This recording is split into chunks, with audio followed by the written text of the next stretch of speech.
Ladies and gentlemen, boys and girls, welcome back to the only podcast with no name. I am Con from Conman167, joined today by Botch Guy and CWrestling for the UnNamed Wrestling Podcast. How you two doing today?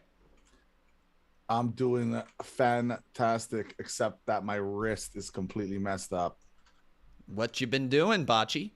I have no idea, and I can't even work today. It just completely messed up. I don't know why. Are you right or left-handed? I throw my right hand. I had to think about it for a second. By the way, Stone Cold. Ow! He hurts his wrist. Stone Cold. What a start! Botchy's already. We're gonna have to go to the ER or something to get Botch Guy like a nice little wrist tape going on, so he can actually complete the podcast today. CWrestling, is your wrist bunged up today or what? No, my wrist is fine. My wrist is absolutely fine. Nice and exercised. Lots of training this morning. Making those clickability videos, right? It's gotta be, yeah, of course. Oh, well, today, guys, we are going to have a great topic for all the viewers out there and all the listeners. It is about Liv Morgan.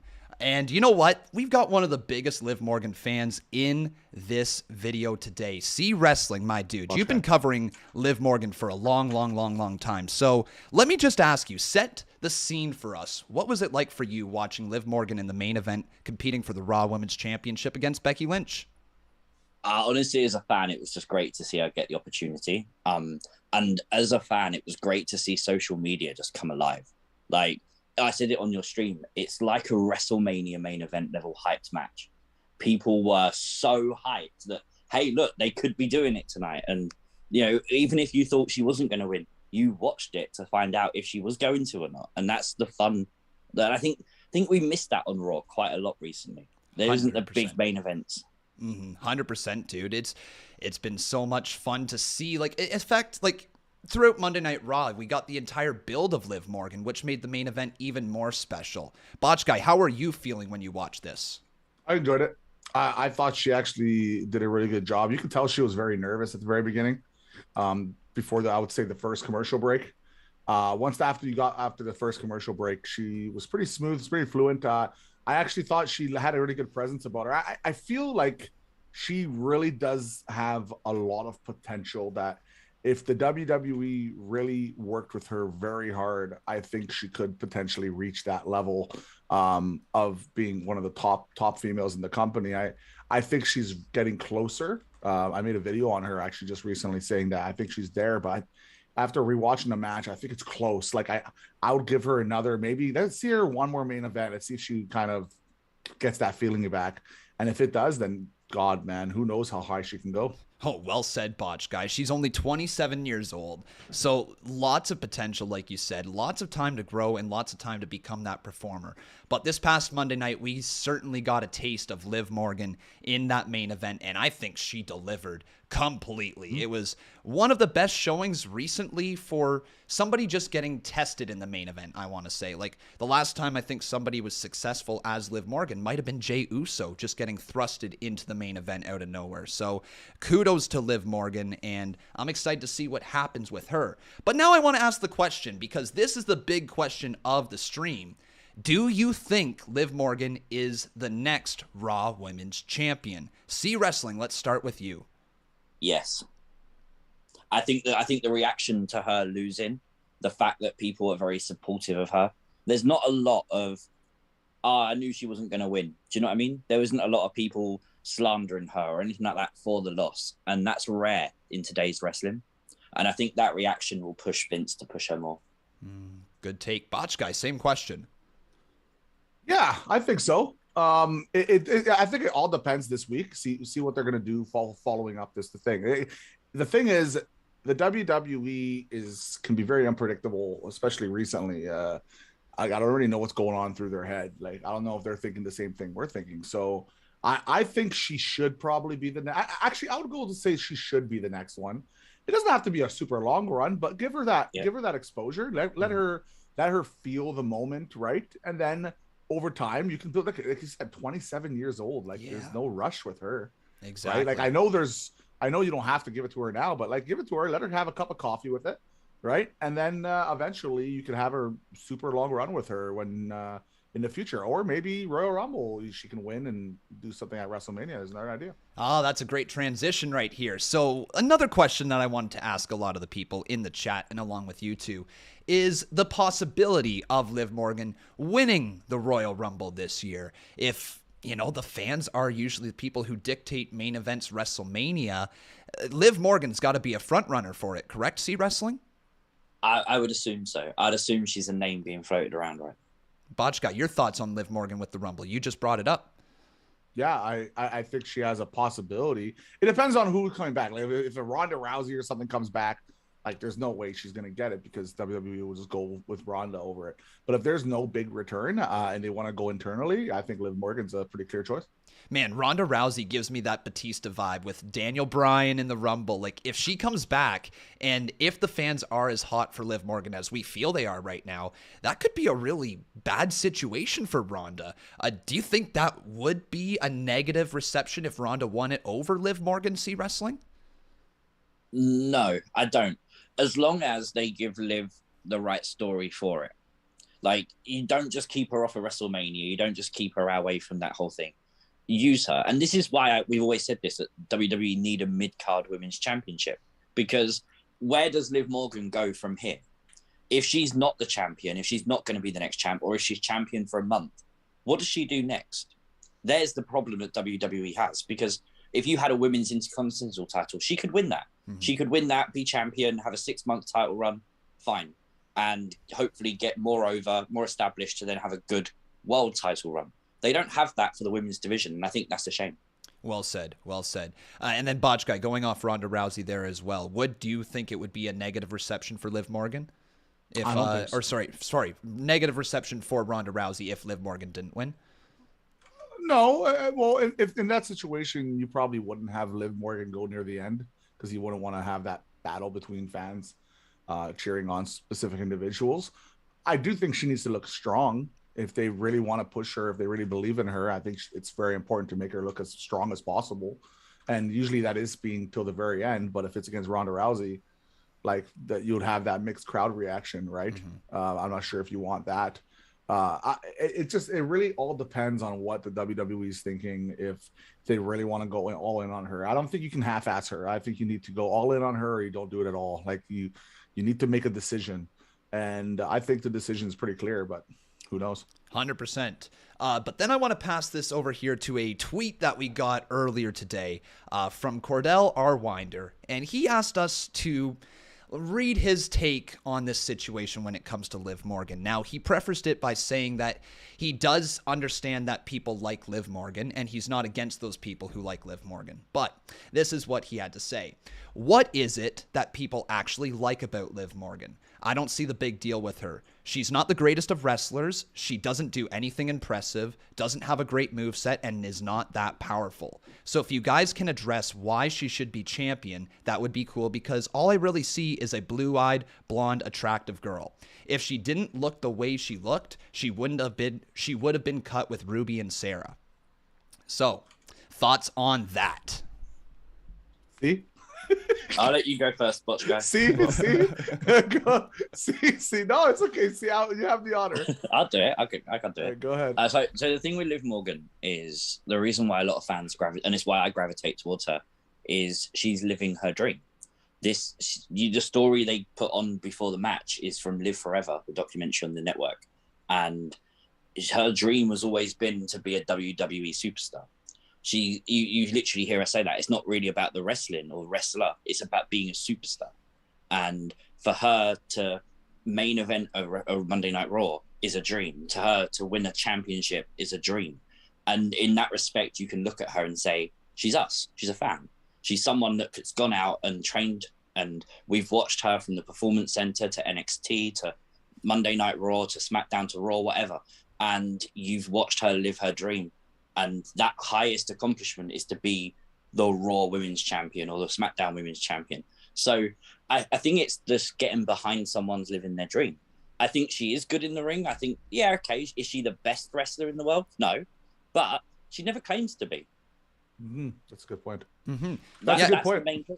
Yeah, and even with her not claiming to be the best wrestler in the world, she's 27, and she's developed with a lot within the last 5 years in the WWE. She's come from being just that, that, again, if we're going to use what he said, that pretty blonde in NXT who rocks a backwards cap and came out to a theme song that said, yo, yo, yo, yo, yo. Like, there was no character there, right? But she developed into becoming one of the most popular superstars on Monday Night Raw, to the point that she main evented this past week on Monday Night Raw and absolutely killed it. Botch Guy, why do you think fans like Liv Morgan so much? She's relatable. I think pretty much, like, it seems something very authentic about her. I would go that far. Like, I don't see a lot of fakeness in her. I think people kind of gravitate towards relatable characters, and also, like, you can see, like, I'll give you an example, a really bad example, because I'm a hockey fan, right? And like, if you guys just ignore me for the next minute, but basically our general manager and our coach good for got watch fired, time. Let's go. Right? Our general manager and our coach got fired, and the fans got upset and they got fed up. And then we have this new coach come in, and he's just a complete opposite personality. And he seems authentic. He seems funny. He seems personable, and you can hear emotion in his voice when he talks. And I think Liv Morgan is kind of like that, where you just want to cheer for her. You want to root her on. It changes the vibe. And that's why people want to cheer for her. That's why she has a fan base. That's why you have CWrestling making 176,000 videos on her, because she's relatable. She's someone that you want to cheer for, and I think that's a big part of it. Yeah, well said. Well said. So that's probably the reason why fans like Liv Morgan, that she's relatable. You guys said it best. She feels like a real person. And when you look at some of the best baby faces WWE has had over the years, they're relatable. So there's no reason as to why Liv Morgan can't be successful. People love her. And boy, I got to be honest, I'm glad she didn't go the direction of being involved with The Fiend like I once thought she was going to be, because this is great to see. But I thought that would have been cool too, because I think she's versatile enough that she'll be able to kill it in that role. Let me ask you though, if she was in that role, is she this popular today? I think she's more popular. Okay, all right. Honestly, because she would get more of more time on TV, right? Like, more time on TV, you get. There's a higher chance of it being more popular. So, like, just for that reason alone, I think she'd be more popular, no doubt. That's fair. I think that the reason why my brain is thinking it might be the opposite effect is because this Liv Morgan character has been kind of kept off TV, has been kind of pushed to the side, and fans are just like, no, we want to see her. We want to keep seeing her. So it's definitely completely. It would be, for sure. Like, absolutely. You wouldn't have the same Liv Morgan, like. But maybe you could have done like a weird kind of hybrid between the two, as a different personality change or something, right? Hey, I'm down for that. There's tricks for everything, right? Mm-hmm. There absolutely is. I mean, if Alexa Bliss can shoot a fireball out of her hand, there's tricks for everything. There's no doubt about that. That's cool as hell. It was cool. I will say about Liv, if you look at Trish Stratus, when Trish joined the WWE, she was the ex-model with no wrestling experience whatsoever, who turned into a manager. And when we came out of that Attitude Era, and she was just walking around with those tight tops, and I remember reading forums and fans just saying, oh, she's nothing but a pair of boobs. And then she became one of the best women's wrestlers of all time. So, yeah, okay, the wrestling experience and the wrestling ability doesn't have to be the best to be remembered as the best. And that's what fans have to remember. Great point. Let's transition here to somebody else who had a very emotional night last night on NXT. So after War Games, it seemed like Johnny Gargano was saying goodbye to the faithful crowd. And sure enough, this past Tuesday on NXT, he ended the show with seemingly a goodbye. Grayson Waller did attack him at the very end, which opens up the possibility that it could be a storyline. But let me tell you, I was an emotional wreck last night. I didn't realize how big of a part of my life Johnny Gargano was until I saw him saying goodbye, or at least what I thought was goodbye. So let me get your guys' takes here. CWrestling, I'm going to start with you. What do you think the future of Johnny Gargano is? Is he staying? Is he going? What do you think? I think his promo last night was the honest truth. I don't think he knows. I think he's focused on being a dad. I don't think he wants to sign a contract. Yeah, he might surprise everyone and show up on AEW or something very soon. he did say he'd do a few things here and there before deciding. So I don't know. I think he'll probably do a few things on the indies, probably a few shows or wrestlers he wants to face and stuff. Maybe he'll go back for a while to WWE. He could always just make an odd appearance for NXT. He said about coming back without any contract. So right. Yeah, it's just tough to say. You're probably right that he doesn't know. Him becoming a dad, 100% the main reason behind this decision to whether it's walking away from wrestling at the moment or whether it's just taking a break. It's definitely the major point of his decision. Botch Guy, your thoughts with Johnny's future? I'll be honest, I reacted very differently. You guys saw my reaction on my channel.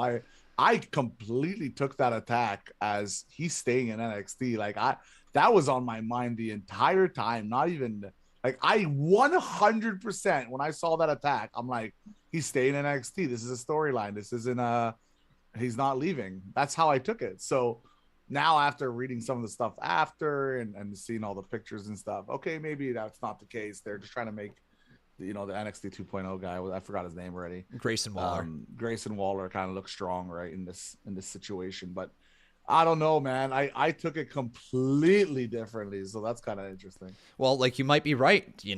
Johnny might only be going away for 3-4 months and signing a new contract, because there was rumors that Gargano was going to sign a new contract to help bridge the gap between NXT 1.0 and NXT 2.0. He wants to help the new talent. Like, they are talented. There's no doubt about that. And Johnny would have a lot to offer that brand still.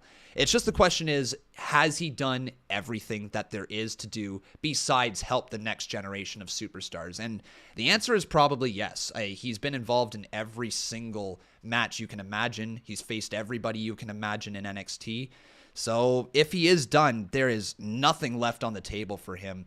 He's a Triple Crown winner. He's been in factions. He's had one of the best feuds of all time. Been involved in cinematic matches. Like, the guy's done everything. So if you're a betting man, CWrestling, do you bet he ends up in NXT, Raw, SmackDown, or AEW, or somewhere else, wherever your heart desires?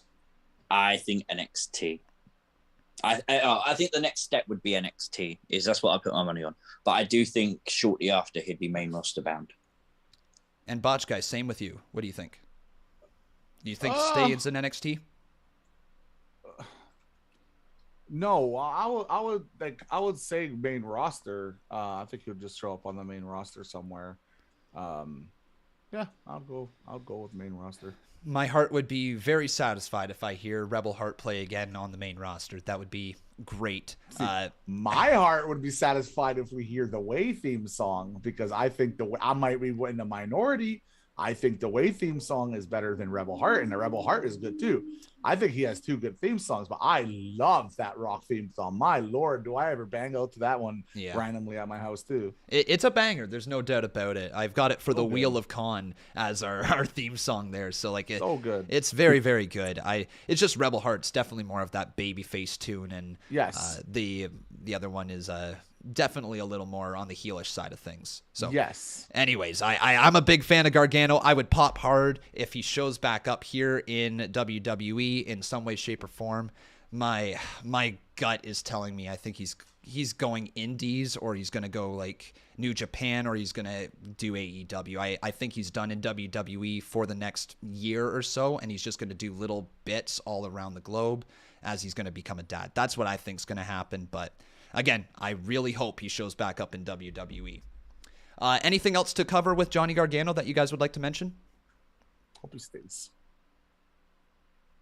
Yeah, I hope he stays. I think WWE need him more than AEW need him. Agreed. All right. So some big news that CWrestling sent me earlier on today. We might have the next replacement for Vincent Kennedy McMahon. What? Yeah. And I want you guys to just take a couple of guesses. Who do you think this person is? Who do you think, Botch Guy? Chris Jericho. Chris Jericho. That's a bold take. How about you, CWrestling? Well, I sent you the news, so I think I know. I'm just trying to egg the people on in the live chat. Bray Wyatt. Bray Wyatt. Yeah. How about? No, that wouldn't work. Never mind. Liv Anyways, it's Nick Khan. It's Nick Khan, ladies and gentlemen. All of our favorite Khans in the wrestling business. Just joking. Nick, possibly taking over Vince McMahon. This is reported by Dave Meltzer, so take it with a grain of salt. You never take anything absolutely seriously that man says, but this is a rumor floating around right now. What's your thoughts? Because we all thought that it was going to be Triple H one day that takes over this business, and now this ruthless businessman comes in, cuts contracts left, right, and center, seems like he's preparing WWE for a sale, and now he's rumored to be the guy taking over. So, Botch Guy, what's your thoughts on this? I think Triple H is not going to be very happy about this more than anybody. I like he married into the business for this. Like, I'll say this: like, if I'm Triple H and I'm hearing this, like, I must be just fuming out of my earlobes, like, just unbelievable, like Popeye the Sailor Man. You guys know the right? Yeah, I know what you meant. But like that's basically the only thing I can actually think of. Like, I think that Triple H is going to be really upset about this, because like if Tony Khan takes it over, that would be really fun. But if Nick Khan takes it over, like, just think, like, visualize, like, the WWE that we see would be completely flipped on its head, like, completely. Absolutely. Like, there'd be a roster of like 3 people. It'll be Roman Reigns, the Usos. Just facing local jobber talent because they're like budget cuts. They'd go down and be like on the NXT, like, all right, who's the Samoan? How many Samoans do we have down there? Oh, we have what's his Solo name? Sikoa. Solo Yeah. Sakai. Call him up. Call him up and join the Usos. Who's the other? What's the other one? Brian Quinn. Zion Quinn, that guy. Quinn Yeah. Jim, get him up there. Quinn Jim. What's Nia Jax doing nowadays? We need to get her. Oh, she said straight up she doesn't want to be in the bloodline, even if she was to come back on Twitter. Yeah, she's being. I get it. She's salty for a right reason, but yeah. CWrestling, your thoughts on Nick Khan taking over? It doesn't shock me. It doesn't. We've heard about the power play backstage for years about, you know, Triple H's team, Vince's team, and you've got to think people like Johnny Ace and Kevin Dunn. The minute that Vince McMahon leaves WWE to Triple H, they're out of a job. Yep. Because he will bring in Matt Bloom, he'll bring in William Regal, he'll bring in Shawn Michaels. These people would replace them, and they don't want to be out of a job. So they're Nick Khan guys too, because Nick Khan will keep them around. And if I was Triple H, I would do a little bit of espionage right now. I'd sign WCW over to myself, and I would be out that door the minute Nick Khan took over with that company name behind me, and I would make a whole new promotion. You'd make a whole new WCW promotion? Yeah, why not? Interesting. I disagreed with them on this too. I said, if you're gonna, like, because you can't have, like, I don't know how you can have, like, think about this, like, with AEW. Okay, we love talking about AEW on here. Let's go. Like, with AEW, let's just say that. Let's just see what we have. Let's go. So when AEW started, it had all this momentum, right? It was crazy momentum, right? You had some of the best wrestlers on earth joining the company. You have the momentum. Then, you know, you build the program, you build the fans, you got the fans, right? And then you got the TV deals. You got TSN in Canada, you have TNT in America. These are huge deals, like huge. These are the biggest reasons why AEW is who they are today. But regardless of what you guys think, the biggest reason is because they're on TV, on a very easy channels to watch. This isn't on Spike TV, or you have to pay premium, and no one even knows what that is even no more. And Fight TV and whatever the other one was that the Impact was on, I don't even remember. Access, I think. Access or something, whatever. This is like Pop these TV. Big, they've been all over. Pop, like Twitch. Like, so they did all that. Then they signed like every really good WWE ex-WWE star. The CM Punk, you know, Daniel Bryan, you know, you had Rusev, you know, Christian, you had and Andrade, blah blah blah. Tony Nese, freaking Tony Nese, right? And they sign all these guys. Like, these are big names. Adam Cole, like, big names, right? And Tony Nese. And the ratings have actually gone down. So, like, I know the whole demographic thing, but like, you have to understand, like, AEW put so much into it, right? And it's still not even close to being matching the WWE. It isn't. No matter what people say, their ratings are not even in the same planet. Okay. Now, imagine adding a third company has to do the same. It needs to get TV deals, it needs to get the crowd, it needs to get the investment. I think it's too much. I think it's just too much. I think AEW is the most legit shot to take down WWE one day. And you all know who should be praying that Nick Khan takes over the WWE? AEW. Because if Nick Khan takes over the WWE, there is your chance to have a lot of people from the WWE go over to AEW, because there's going to be a lot of gong show stuff that's going to happen in the WWE. And if they play it right, they can convert like not just hundreds of fans, not just thousands of fans, but hundreds and thousands of fans over to AEW. And that's what I think they should do. Because AEW, like, no matter all this stuff, like, they're a legitimate company. They're a legitimate startup, or not startup, but they're legitimate. I'd still say they're pretty damn close to being considered a startup with the middle of the pandemic and everything. Like, in terms of touring and all that, they're still pretty damn new, right? Yeah. And let's not kid ourselves. AEW, for all like the crap that a lot of people give it, including myself, I've given it more than a fair share. Like, they're still number 2 by a long margin. Yeah. Like, no matter what people say, oh, NXT this, NXT that. No, like the production and the entrances and everything that AEW does is just on a much higher level than NXT. So it's easily the number 2 production. I know New Japan is a different world, but like, that's what I'm trying to say. So fair points. Absolute fair points. I'm curious here. Were either of you guys a wrestling fan back when Impact Wrestling was first becoming a thing, or TNA? Yeah. I watched TNA from day one. All right, so if you've got this comparison, how does it feel, like TNA versus AEW? Is it very similar to how it started up, or is it completely different? It's tough, because obviously being in the UK, it was a totally different thing to what it was in America. In America, when it started, it was on like weekly pay-per-view, whereas in the UK, we had a channel at the time called the Wrestling Channel. Okay. And it was just on a Freeview channel that anyone could watch. And in fairness here, TNA destroyed WWE. Okay. For probably 5 years, they got much better ratings, much more like fan attendance at shows. TNA was number 1 in the UK, without a doubt. But again, it's because it was on a Freeview channel. Right. So that's the reason. So was WWE something you had to pay for, or was it on that wrestling channel as well? It's sort of hidden behind like Sky Sports and now BT Sport, where you pay like 25 quid a month. So that makes sense. Okay. Yeah. Interesting. Because I just kind of always wondered, like, how does this feel to the start of WCW? How does this feel to the start of TNA Impact? How does it feel, to any startup company? Because AEW, we're 3 years into it essentially at this point, and as it's done a decent job in drawing a lot of the attention in the wrestling fans. Like, we talk about it on a weekly basis here. We're always mentioning AEW. What do you guys think AEW? Because I know both of you do think that there's lots of problems to AEW, just as there's many good things. And I do agree there are problems with it.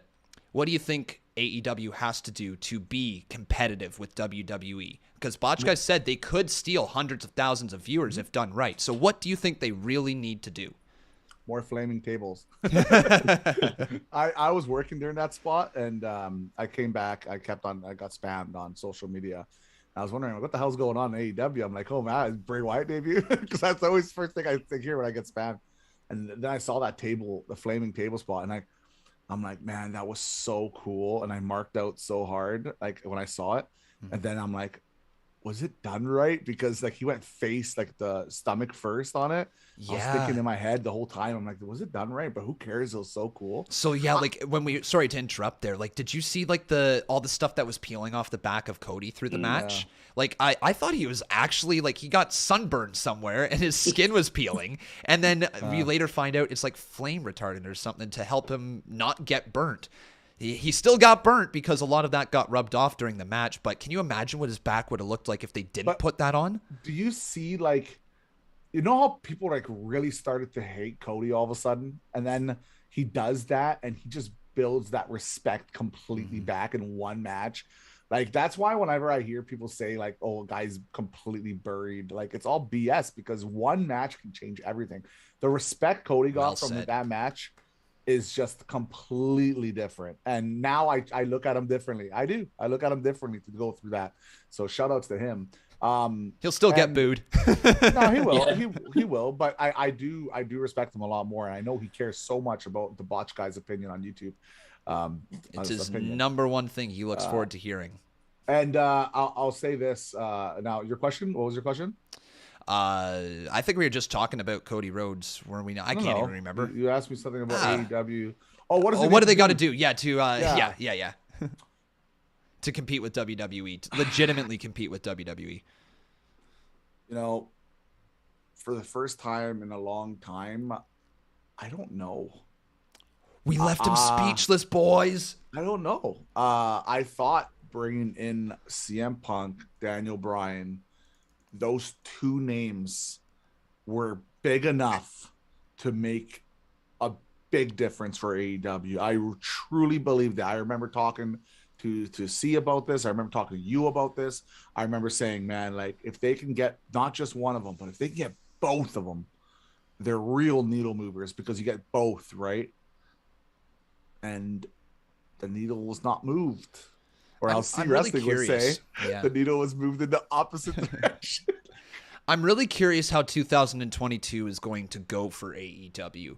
A full year, no pandemic, touring crowds. Like there's a lot of optimism for this upcoming year, I would say, with AEW. They've got the pieces put in play. They've got, like you said, Punk and Bryan. They've got that new champion in Hangman Adam Page. Like things look solid right now for AEW. And just the question is, can the ratings pull through for them? I know lots of wrestling fans, we like to compare ratings, and if they're going to be successful in the eyes of every wrestling fan, they got to pull in the ratings. Just straight up. They do. And so I really hope that they have a great year this year. But I want to pass this over to one last little bit of news with WWE, something that came out today. The WWE... Wait, can I interrupt you? Yeah, sure. I want to know C's opinion on that question, actually. Okay, yeah, I guess I didn't ask him, did I? Terrible host con. What does WWE have, or sorry, what does AEW have to do to compete with WWE? I think stop using WWE's former wrestlers. It's very argumentative because they're wrestlers. They need to work somewhere, and I have no issue with them being in AEW. But I think when you watch AEW, you do see Adam Cole, Daniel Bryan, CM Punk, all these ex-superstars, and you sit there and you think, these are the same people that over the years fans have tuned out from. And I think AEW built up that really loyal audience, and I think we're starting to see that dwindle because they tuned out from these people originally. And I think that's their biggest issue. They wanted to see the new stars like Darby and Jungle Boy, and I do too. And I think when you then put other people on in their spot, I think that's what drives a lot of those die-hard, I'm only watching AEW fans to sit there and go, I'm going to turn over the channel. Because they turned over the channel originally from WWE for those names. Interesting. I'd be curious to see what the correlation of like the click away when like somebody goes on the screen, like, actually see like the hour minute by minute ratings for when people show up, because I wonder if you do have a point there, if people have been clicking away because they're names that they used to see on WWE and they didn't like them when they were there. I also wonder if it has the opposite effect where it does bring up more viewers because it's a familiar face in some way, shape, or form. So that's a very interesting point there. See, Botch Guy, something to go off of that? Is AEW doing house shows? No, I think it's just dark, right? Yeah, Dark and Elevation. I think it's time if they really want to be considered serious, they start doing some house shows. Me personally, I've had friends that have never watched wrestling go to a house show, and now they're watching wrestling. I think that's a really good way to build fans, especially WWE fans going to AEW. I think it would be really cool to see guys like Kenny Omega in Vancouver, for example. I think that would be really, really neat. Or even in whatever. Yeah, do some touring dark shows like that. That works. I don't think they want to see dark. Oh, you don't mean like AEW dark? Well, I mean like branded as AEW dark. You just don't have to. Maybe have AEW dark. Maybe AEW dark is just of one camera shot of house shows live on YouTube. That's kind of what they do right now. But it's from a smaller venue right now. But I mean, like take a camera guy or whatever, a couple camera guy in the ring, camera guy and a shot, and literally every time they go anywhere to a house show, you actually put it up on YouTube. That would be cool. Yeah, they gotta definitely have the infrastructure That to would be do cool. touring. I think we are still in a position where touring outside of the United States is difficult for an American company, but in their near future, like, you know, if you did shows like that over in the UK with your UK talent who happen to be over there right now, you know, that works. You would get some people to tune into that. Same here in Canada, you know, same in the United States, same Mexico, wherever. Like, you could really do some good stuff with an AEW house show. But let's transition here to the WWE Next in Line. So if you have not heard, Nick Khan and company have started something new in WWE that allows them to scout pro athletes and bring them in on a tryout basis of sorts. So this Next in Line, it's got a lot of big dudes in it. And I'm not going to read through every single person, but just hear some of these names. We have John Cran, who is a 7-foot, 400-pound football player from Portland State University. We have a 6'9" guy named Dalton Wagner. It's Von Wagner's brother. No, it's not. Breaking news. I got breaking news. Oh? Breaking news. I just met Con Man's brother. Did somebody say Andre Chase? Con Man 167. Wait, so And so now I've got people saying I look like Orange Cassidy, Kyle O'Reilly, the backstage dude. What was his with the ginger beard or whatever? It's small. They say I look like freaking what's his name? Also Alan Angels if I was bald. Like, what the hell, guys? What is with all of this? Back to what I was saying. Freaking 330 pound, 6'9" Dalton Wagner in this, and then you've got people who are as small as like a 5'5" track and field star, Massey Russell. So like a wide range of people coming on into this program. Let's get your thoughts here, CWrestling, on the WWE Next in Line program. What's your thoughts on it? I think this is perfect for WWE. They love to build stars from the ground up. They love people who are sports athletes. They always have, they always will. It's exactly what they do right. I think the fact that this NIL program doesn't sign you to a contract is perfect because it's a tryout. And then you get offered a contract if you're successful. But let's not forget, you get 6 weeks, 3 months, whatever it is, training of wrestling. You are then a trained wrestler. And if you want to pursue wrestling, but you're not signed by WWE, you can go to AEW, you can go to Impact Wrestling, and you've got the credibility of being trained in the WWE Performance Center. And I think that's more valuable. Put that back up, you says? All right, sure. I didn't get to see it. Okay. Yeah, on the screen now, everybody, we've got the list of the newest signees to the Next in Line program if you wish to check it out. But yeah, Botch Guy, your thoughts on the Next in Line program? I didn't even hear about this. No? All right. No, what is this? So yeah, it's basically a training program like CWrestling was just saying. They get signed to like a 6-week, 3-month something like that, and they get training to be a pro wrestler. And if WWE likes them, cool. Yeah, if WWE likes them, signs them to a contract, and they're all pro athletes. So people like Kurt Angle, Gabe Stevenson,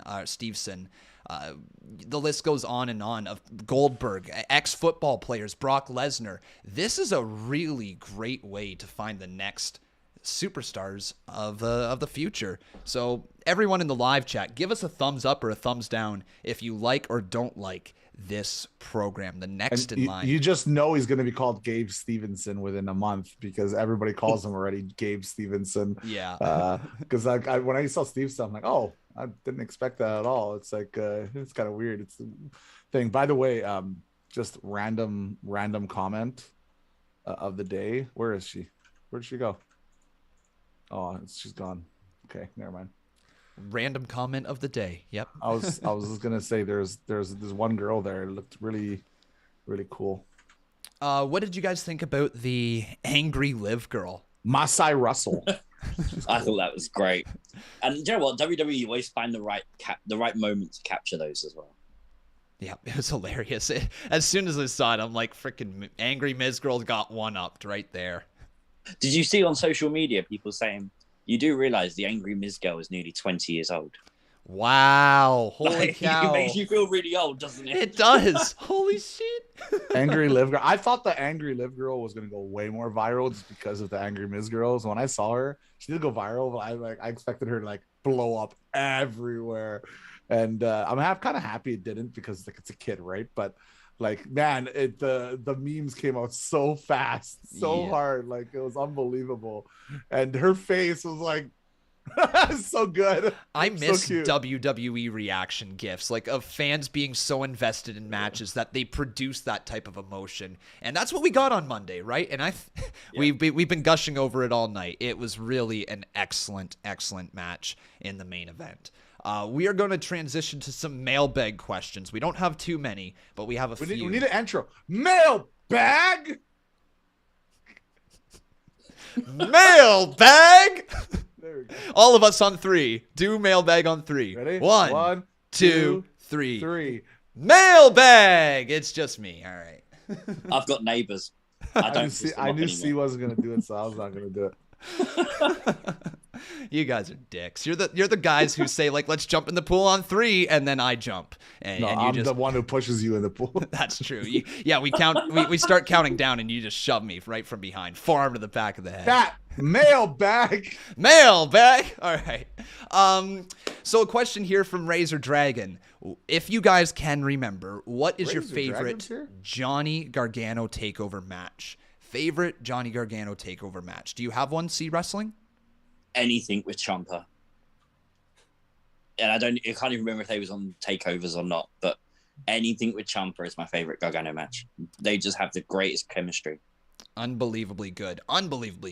Botch Guy, do you have one? Johnny Gargano versus Ricochet. Okay. Yes, that was for the North American title. Am I remembering that correctly? I don't know. I just Googled Johnny Gargano match and I didn't want to say Ciampa. So I'm like, oh, he had a Ricochet match. Let's go with that. I mean, my fans will know this. I say this all the time in the live chat, but mine is hands down DIY. So Johnny Gargano and Tommaso Ciampa versus the Revival, 2 out of 3 falls match, Takeover Toronto. And it's in part because I was there live. You know, I will say that I'm a bit biased to it, but my goodness, I had never been so emotionally invested in a tag team match like that before. It was just bloody fantastic. Random question. What is the greatest NXT match of all time?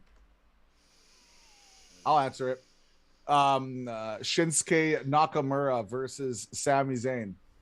That gave me goosebumps. I remember that Takeover Dallas when Nakamura came out with his debut. Oh my Lord. Maybe I have, but I don't remember a time I marked out as hard as I marked out to Nakamura, which is so funny if they're watching now.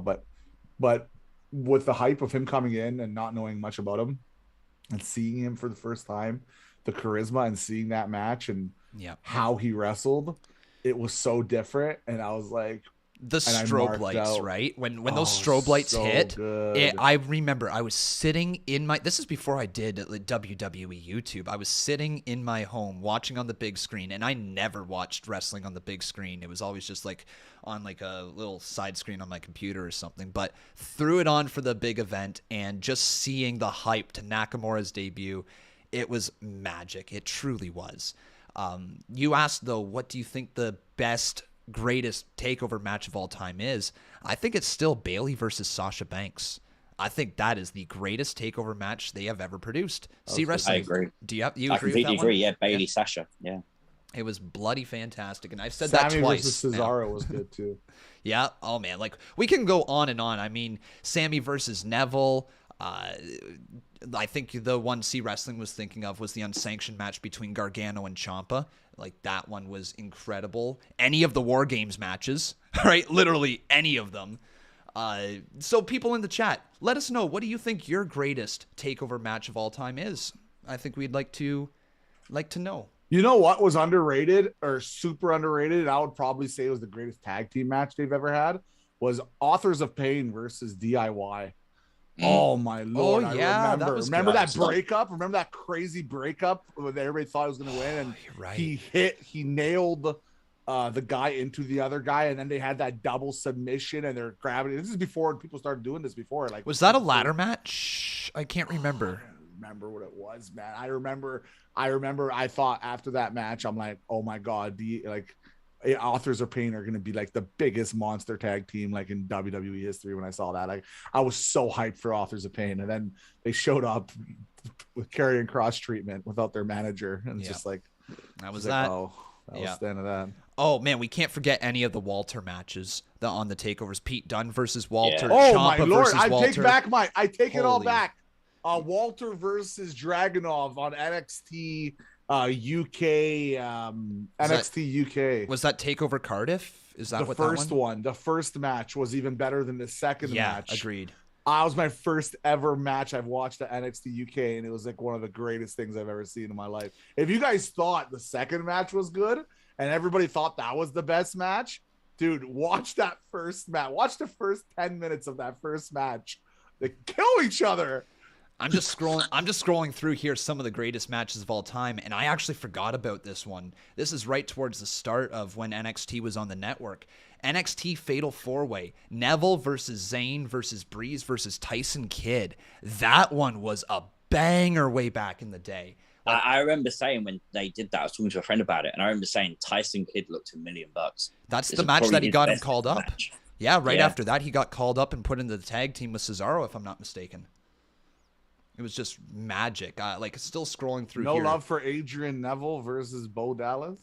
You know what? That's the first main event I ever watched as an NXT fan. I watched NXT Arrival, and that was my very first time watching NXT. And I marked out for Neville winning that ladder match over Bo Dallas. How about Adam Rose versus Camacho?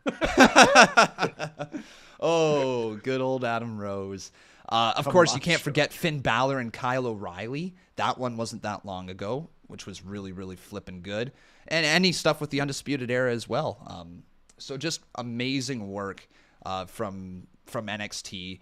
So it does sound like, though, the TakeOver name is done. Do you guys think it is? Yeah, I just mentioned one more. Enzo Amore versus Sylvester Lafort. Oh my God. These are TakeOver matches.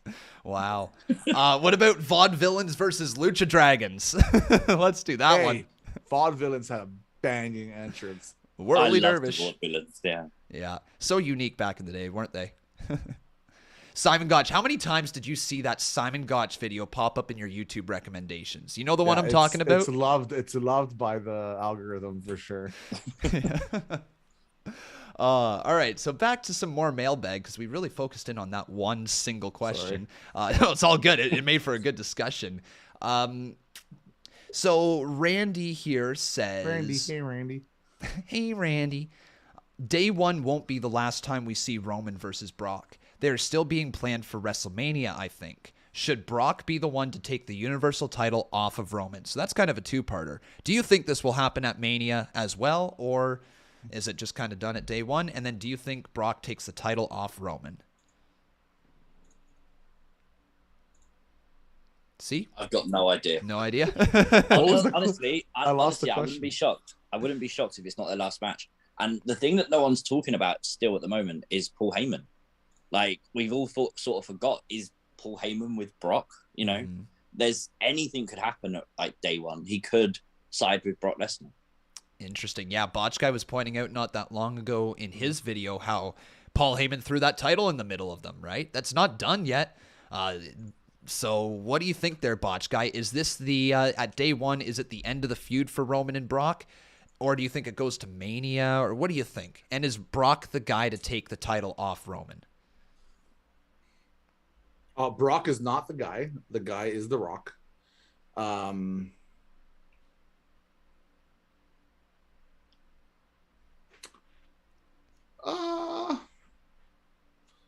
Rumble's coming up. What could you do with Brock at the Rumble? Brock Bobby, you could do at the Rumble. That hasn't happened yet? No, it hasn't happened. No. I think that if it's not going to be Brock versus Roman at Mania, I think it's Brock Bobby, to be perfectly honest. Brock Edge. Whoa! Has that ever happened?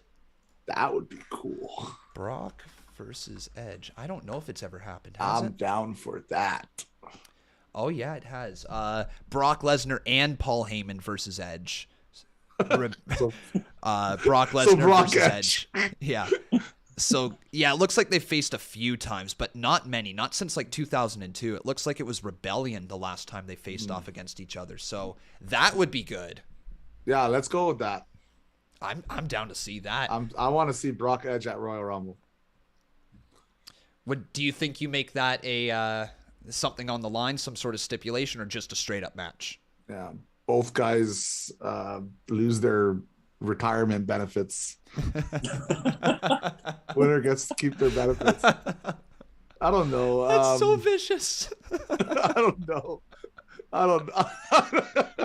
Why don't you do like on Raw and SmackDown before the Rumble, have a little battle royal, and then like whoever wins the battle royal gets into a match at Royal Rumble, and the winner of that match gets number 30. So there's a way for Brock to win on SmackDown, Edge to win on Raw. No build for the match. You don't need to build that. That's an insane match. And the thing on the line is number 30 in the Rumble. Ooh, there's a good one from J Money Jeff. Jeff Hardy versus Brock. If Jeff Hardy is healthy, yes, let's make that happen. That'll be a 3-second match. I don't care. Let's make it happen. Unless Jeff Hardy gets a new gimmick. True.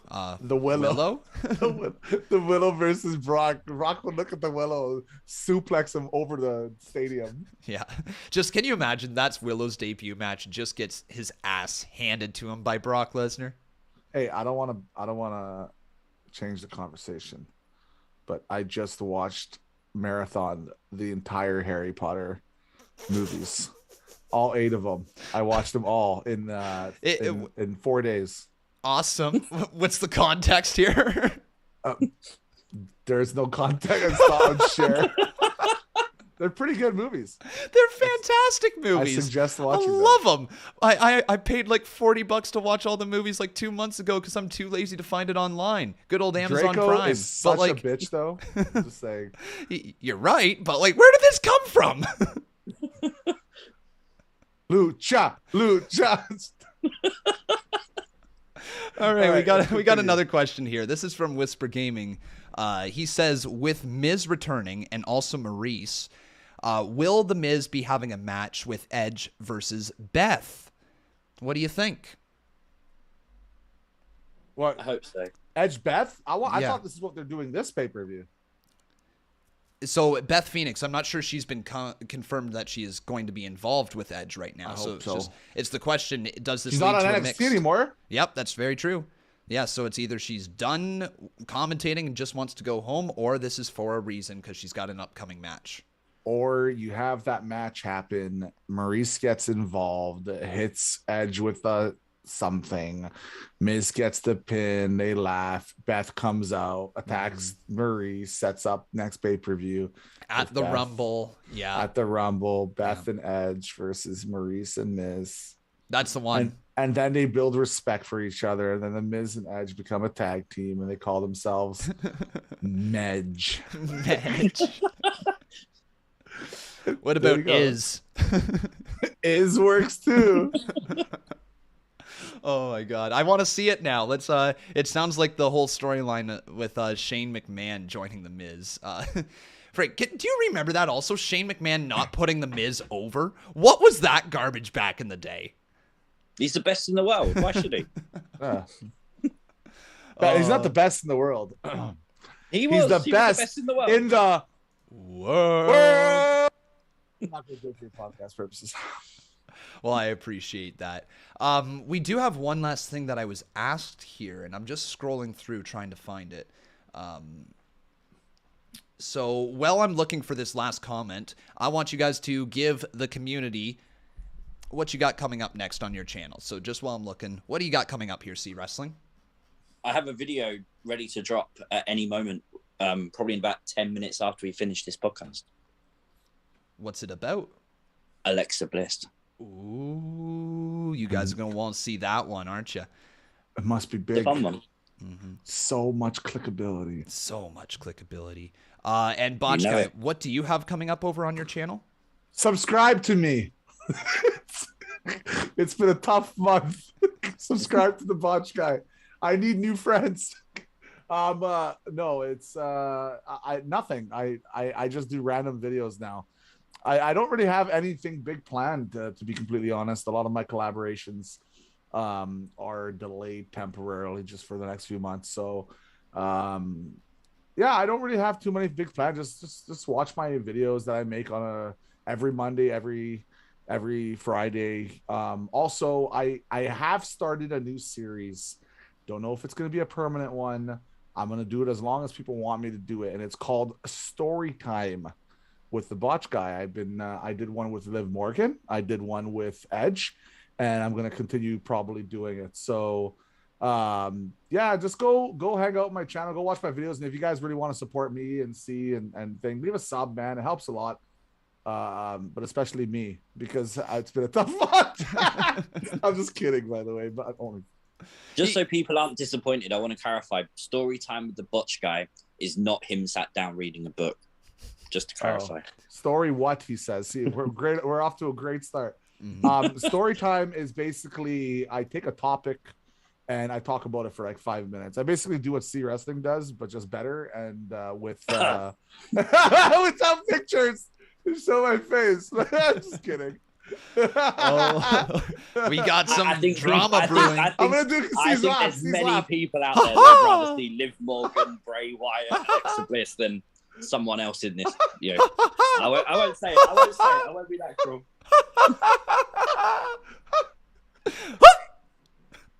Sounds like Mickey Mouse. Oh! Here we go. Hello, Goofy. Oh my God! What did this turn into?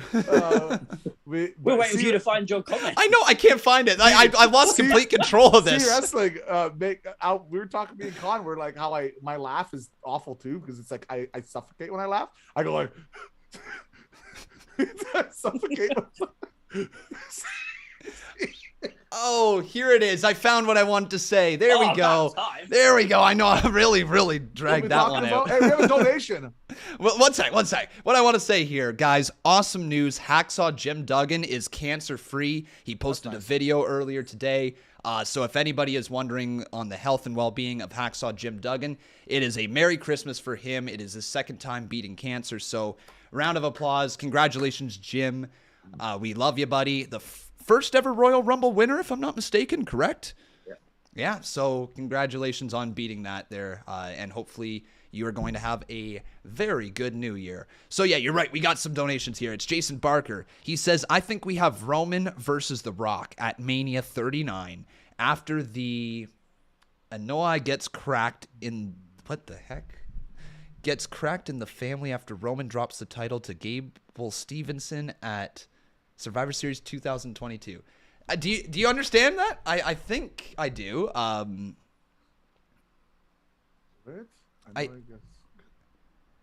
don't. Do I understand that? Cracks in the family. Oh, it cracks in the family after Roman. So he's not. Cracks in the bloodline. Yeah. So there's going to be cracks in the bloodline after he loses to The Rock. Is that kind of what he's saying? Or then he thinks he's going to drop the title to Gable Stevenson after the Rock? Sorry, but Jason, you're going to have to send another donation to clarify your or just type in the chat. Just type in the chat. We want to answer this. Just another $10 will do. Yeah. $20 to be very, very clear. Zion is a member for 4 months. That's nice too. That's amazing. Yeah, thank you to all the members. By the way, Con, before you leave, look at the DM I sent you on Twitter. Oh, good Lord. Now I'm scared. Oh boy, what is this going to be? Am I allowed to read anything out loud, or is it all in my head? Yeah. Look at it. All right. It's just it's Veer. Look. Oh, good Lord. Funny. Veer. Watch Poor Veer. Guy. Watch Veer get released before he even shows up. But like the thing. Oh, that's literally what it is. You saw. It's they have Veer Veer picture, and he's coming to Raw. And he's coming to Raw. Coming to Raw. And he's never showing up. Get him on Raw already. Enough's enough. Veer Mahan. Oh boy. I think the problem is with Veer. He's coming to Raw, but he's already been on Raw. Yeah.